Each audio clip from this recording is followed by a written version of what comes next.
30 years ago, the 16 Days of Activism was initiated.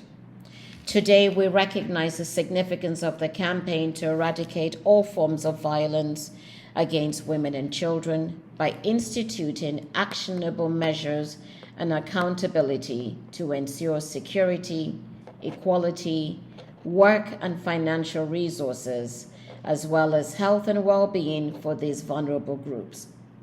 What we know now is it cannot be a case of tokenism or promotional agenda, as to do so would result in the eradication of a viable, essential, and contributory force for social relevance and development. Impunity and bias can no longer be the modus operandi for addressing the appalling disregard of the rights of women and girls who continue to be marginalized globally.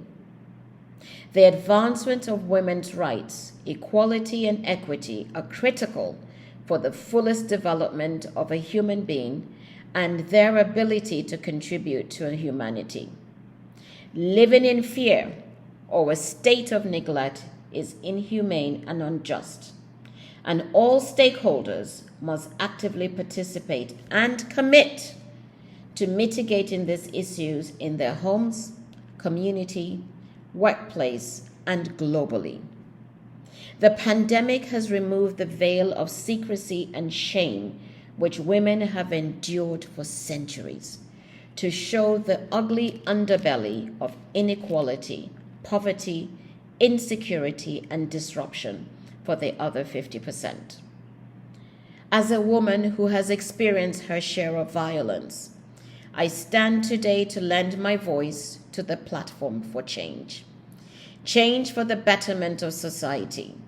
Change for our children and grandchildren and future generations who must receive a legacy of equity, equality, respect, and natural abundance. We cannot remain a statistic.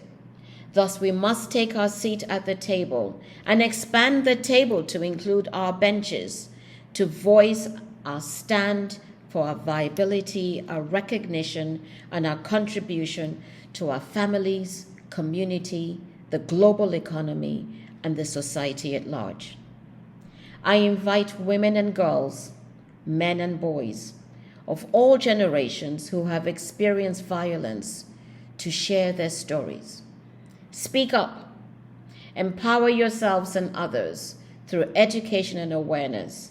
Believe the survivors and take a stand with them to advocate. Let us address the cause of this shadow pandemic and find applicable solutions. We must adopt and enforce policies and laws to maintain equality and implement sustainable programs through untainted accountability.